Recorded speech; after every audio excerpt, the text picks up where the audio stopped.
Top quality और consistent performance के लिए सिर्फ सिल्वर पंप नाम याद रखना।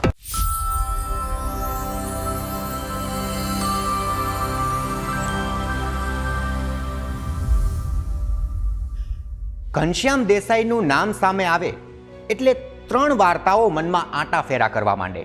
પહેલી કાગડો, ટોળું અને બાદમાં ગોકળજીનો વેલો. આધુનિકતામાં જે નવા ઉન્મેષો પ્રગટ્યા તેમાં તો ઘનશ્યામ દેસાઈ હતા જ, પણ ઘનશ્યામ દેસાઈએ બીજા વાર્તાકારો કરતાં અલગ કરવાની ઠાની હતી. ગુજરાતી સાહિત્યમાં તેમણે એક સાથે ઘણું બધું લખીને વાંચકોના મગજમાં ઢગલો નથી કરી દીધો, પણ ઓછું લખીને પણ ચિરંજીવી સાહિત્યકાર બની શકાય તે દેસાઈ સાહેબે સાબિત કરી બતાવ્યું છે. એમણે જેટલું લખ્યું તે ટાઈમલેસ લખ્યું છે. વાર્તા લખવાની કળા તેમણે દેશ અને વિદેશની વાર્તાઓનો અભ્યાસ કરી જડ મૂળથી આત્મસાત કરી હતી. વાર્તા બેસો અને લખાઈ જાય તેવું નથી હોતું, અને એવું હોય તો એ મિથનો ઘનશ્યામ દેસાઈએ પોતાના ઇન્ટરવ્યૂમાં ભૂક્કો બોલાવ્યો છે. ઘનશ્યામ દેસાઈ લેખક બાદમાં હતા, પહેલા તેઓ અઠંગ અભ્યાસુ હતા. એક વાર્તાને તેમણે રસથી 10 થી વધારે વખત વાંચી છે. કહી શકાય કે વાર્તાઓને તેઓ પાણીની માફક પી ગયા હતા. આજે એમના પુસ્તક વાત મેળોની કેટલીક વાત કરવાની છે. વાત મેળોમાં ઘનશ્યામ દેસાઈએ લખેલી સમગ્ર વાર્તાઓનું ચયન કરવામાં આવ્યું છે, પણ વાર્તાઓ સિવાય તેમાં ઘનશ્યામ દેસાઈનો નજીકથી પરિચય થાય આ માટે ઇન્ટરવ્યૂ પણ છે.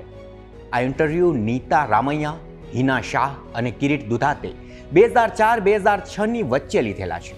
પણ અહીં તેમના ઇન્ટરવ્યૂની વાત નહીં કરીએ, કારણ કે તો તમે બોર થઈ જશો. એટલે લીધેલા ઇન્ટરવ્યૂને આપણે આપણી ભાષામાં ઢાળીને તેઓ કેવી રીતે લખતા તે અંગે વાત મેળવ્યો છે. નંબર 1, સાહિત્ય સાથે કેવી રીતે જોડાયા. મણિબેન નામના એમના એક માસી હતા. એ માસીને ત્યાં જબ્બર લાઇબ્રેરી હતી, જેમાં રમણલાલ વસંતલાલ દેસાઈ, મુનશી, ધૂમકેતુ, ગીજુભાઈ બધેકાના બાળ સાહિત્ય સહિતના પુસ્તકો હતા. દેસાઈ સાહેબે તેને મન ભરીને માણ્યા. લાગી ગયો ગુજરાતી સાહિત્ય સાથે નાતો, અને ભવિષ્યમાં એ જ વિષય સાથે MA પણ થયા. નંબર 2, વાર્તાનો ઢાંચો અને ગૂંથણી. ઘનશ્યામ દેસાઈ પહેલા વાર્તાનો ઢાંચો તૈયાર કરતા હતા. વાર્તાનો ઢાંચો તૈયાર થયા બાદ તેની અંદરની ગૂંથણી કરતા હતા. કોઈ વાર એવું થયું છે કે ઢાંચો તૈયાર થઈ ગયો હોય પણ અંદરની માવજત બરાબર ન થઈ હોય.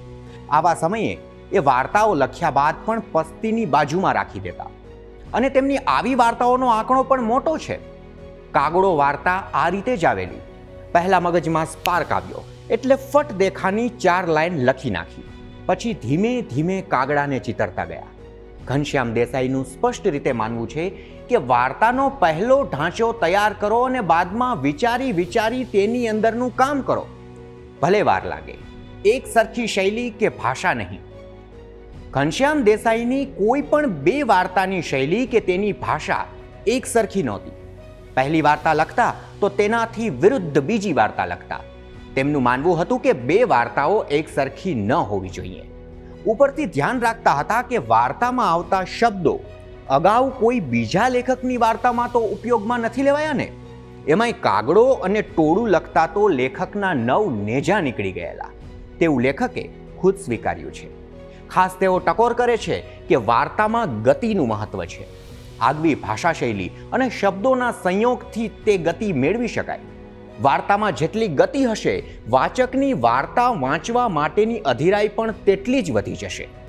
ગામઠી ભાષા કેમ? ઇન્ટરવ્યુમાં તેમને વાર્તામાં ગામઠી ભાષાને લઈ પ્રશ્ન પૂછાયો છે, જેમાં ઘનશ્યામ દેસાઈએ કહ્યું કે જીવનના શરૂઆતના 17 વર્ષ તેમણે ગામડામાં વિતાવ્યા. ઉપરથી વાર્તાની ભાષા અને શૈલી તેમના બા પાસેથી વારસામાં મળી. એટલે ક્યાંક ને ક્યાંક તેમની બા ભાષા દ્વારા તેમની વાર્તાઓમાં ટકોર કર્યા કરતા હતા. નંબર 5, કેટલું વાંચતા.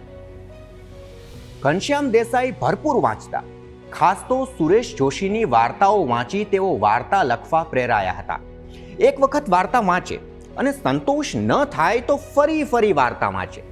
ગમતી વાર્તાને 10 થી 15 વખત વાંચી હોવાનું લેખક સ્વીકારે છે, જેથી વાર્તા લખનારા લેખકના મનોજગતમાં વાર્તાઓએ કેવી રીતે આકાર લીધો તેનો ક્યાસ કાઢી શકાય. દેશ અને પરદેશની વાર્તાઓ વાંચી તેમને ખ્યાલ આવ્યો કે માત્ર કોઈ ઘટના આકાર લે કે કોઈ વસ્તુ બને તેની ઉપરથી વાર્તા કોઈના માથામાં ન ઝીંકી શકાય. ખાલી વાચકને ગલગલિયા કરાવવા પણ ન લખી શકાય.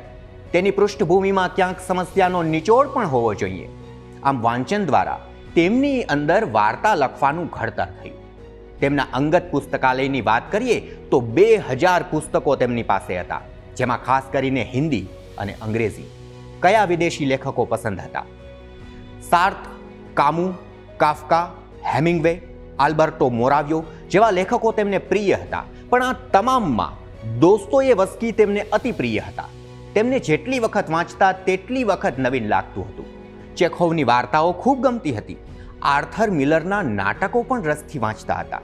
ઘનશ્યામ દેસાઈને એ સમયે પ્રશ્ન થતો હતો કે આ બધા કેમ જૂના થતા નથી. રીરાઇટિંગ. ઘનશ્યામ દેસાઈએ કાગડો વાર્તા 6 વખત લખી હતી. તેઓ વારંવાર રીરાઇટ કરતા હતા. કોઈ પણ વાર્તાને રીરાઇટ કરવામાં આવે તો તેનો ઘાટ ઘડાય તેવું ઘનશ્યામભાઈનું માનવું હતું. કોઈ પણ વાર્તા વિશે ઘનશ્યામ દેસાઈના મગજમાં વિચાર ચાલુ જ હોય. તેમણે કહ્યું છે કે એક વખત સતત 25 દિવસ સુધી મને બાળ વાર્તાઓનું નવું વિષય વસ્તુ મળ્યા કર્યું અને મેં લખ્યા કર્યું. પરિણામે 15 વાર્તાઓ લખાઈ ગઈ. આ લખાઈ ગઈ છતાં તેમણે છપાવવામાં કોઈ ઉતાવળ ન કરી. તેઓ લખાયેલી જૂની વાર્તાઓનું પણ પુનઃલેખન કરી ફરી એ વાર્તાને અને એ પાત્રોની ધાર કાઢવા મથ્યા કરતા. વાર્તા લખ્યા પછી એ તો અગાઉ જાણ્યું કે વાર્તા લખ્યા પછી ઘનશ્યામ દેસાઈએ એ વાર્તાને 6 વખત વાંચતા હતા. પણ તેઓ એ પણ માનતા કે લખ્યા બાદ અંદરનો વાંચક જાગૃત થઈ વાર્તાને સરખી રીતે વાંચે તો જ સર્જક ઢમઢોળાય. પ્રિય લેખક પાસેથી શું શીખ્યા? સુરેશ જોશી તેમના પ્રિય લેખક હતા. તેમની કૃતિઓ અને વાર્તાઓ વાંચીને જ તેમને વાર્તાઓ લખવાનું મન થયું. સુરેશ જોશી કહેતા હતા કે કોઈનું અનુકરણ ન કરવું. આમ છતાં કેટલાક લેખકોએ તેમનું અનુકરણ કર્યું તેવું ઘનશ્યામભાઈ કહે છે. ઘનશ્યામભાઈએ વિચાર્યું કે જો સુરેશ જોશી એમ કહેતા હોય કે કોઈનું અનુકરણ ન કરવું તો મારે તેમનું પણ નથી કરવું. એક વખત તો તેમણે એક વાર્તા લખી હતી. વાર્તા વાંચ્યા બાદ કોઈએ કહ્યું કે આ વાર્તાનું વિષય વસ્તુ તો ફલાણી વાર્તા સાથે મેચ થાય છે. ઘનશ્યામ દેસાઈએ તુરંત એ વાર્તા ફાડી નાખી. તેમનું માનવું હતું કે એક પણ વસ્તુ એવી ન હોવી જોઈએ જે બીજાએ લખેલી હોય. અરે પોતે લખેલી હોય તેનું પણ અનુકરણ ન કરવું જોઈએ.